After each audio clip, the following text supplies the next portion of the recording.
Bienvenue à cette nouvelle émission autour d'une table. Alors, pendant ces 5 premières minutes, nous allons fondamentalement aborder des thématiques tout au plus variées, notamment autour du social et autour de la politique. En gros, des thématiques sociopolitiques. Vous recevez sur ce magnifique plateau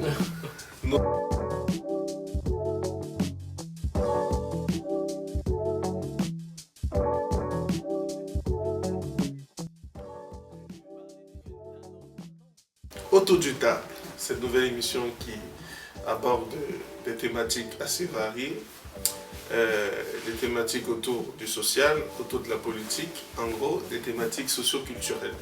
Je me présente, moi c'est Derek Chami.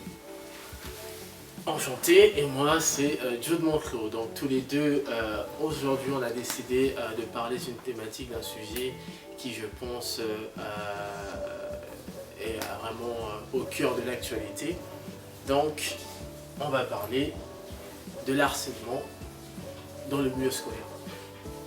Déjà, pour amorcer ce sujet qui est très important, donc j'imagine que vous avez tous vu ce plan qui a été amorcé par le gouvernement, donc ce plan interministériel qui va donc dans cette optique de lutter contre l'harcèlement dans le milieu scolaire. Donc Madame Borne, la Première ministre, a mis en avant un ensemble de mesures, donc que j'ai pris le temps de payer bien évidemment. Donc autour d'une table, c'est vraiment, on va dire, un temps d'échange sur des thématiques comme ceci. Donc déjà, on va parler de l'harcèlement et le but étant vraiment de se concentrer sur deux questions principales. La première, quelle est éventuellement la source de la déroute dans le milieu scolaire? Et la deuxième question, quels peuvent être les moyens d'action que l'on peut mettre sur pied pour parvenir à des solutions de remédiation à ce réel problème que connaissent les jeunes dans les milieux scolaires?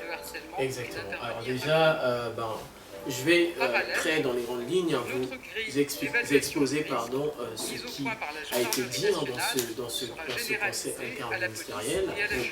Donc, un ensemble de mesures ont été mises en place, notamment pour les faits légers. Donc en milieu scolaire, l'État prévoit justement de mettre en place un stage. Donc un stage qui a pour vocation d'orienter les harceleurs afin de les sensibiliser dans une optique bien évidemment qu'ils puissent comprendre ce qu'est l'harcèlement. Alors, ce levier d'action que vient de est principalement, si vous avez suivi vraiment ce débat autour de ce problème, c'était le deuxième levier d'action le plus important qui était la détection. Alors, s'il faut mettre sur pied des stages qui vont permettre vraiment de sensibiliser ces jeunes-là qui se lancent dans ce processus d'harcèlement dans les milieux scolaires, il serait important pour nous de mettre sur pied essentiellement au préalable déjà une très bonne caravane de communication, de sensibilisation.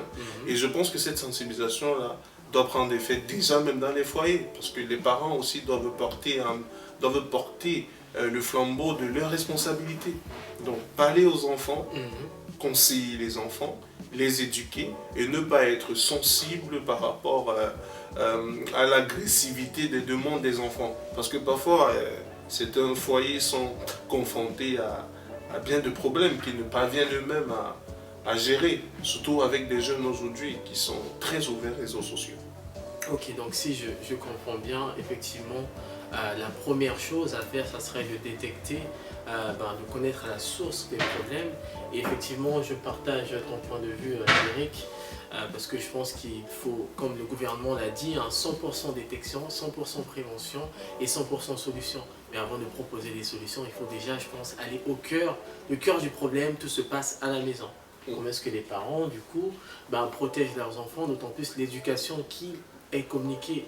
Et aujourd'hui, avec le développement de nouvelles technologies, le téléphone portable, pour moi, franchement, je pense, parce que dans les mesures, hein, pour étayer un petit peu ce qui a été dit, pour les faits graves, la solution qui a été proposée, ça serait, par exemple, de saisir le téléphone. Oui, c'est... De l'harcèlement. Qu'est-ce que tu en penses? Est-ce que tu penses que c'est une initiative qui peut être efficace? Oui, oui. Fondamentalement, la saisie du téléphone de l'harceleur n'est pas... bon, en soi, c'est une des solutions. Okay. Mais qu'est-ce qui a été fait en amont avant la saisie? Est-ce qu'il faut juste arracher ou bien récupérer le téléphone sur le jeune, hein? Mais voilà, ça reste une très belle solution. Voilà. Mais moi, personnellement, je reviens encore sur ce léger détail. La meilleure éducation vient de la maison. La maison, ok. Voilà. Alors, du coup, pour rebondir sur ce que tu dis, quels sont les gestes, qu'est-ce que les parents doivent mettre en place simplement dans ce contexte-là pour éviter ce genre de comportement selon toi? Selon moi, l'une des meilleures solutions que les parents peuvent mettre en place pour pallier à ce problème, par exemple, c'est de permettre des téléphones portables aux enfants à un certain âge.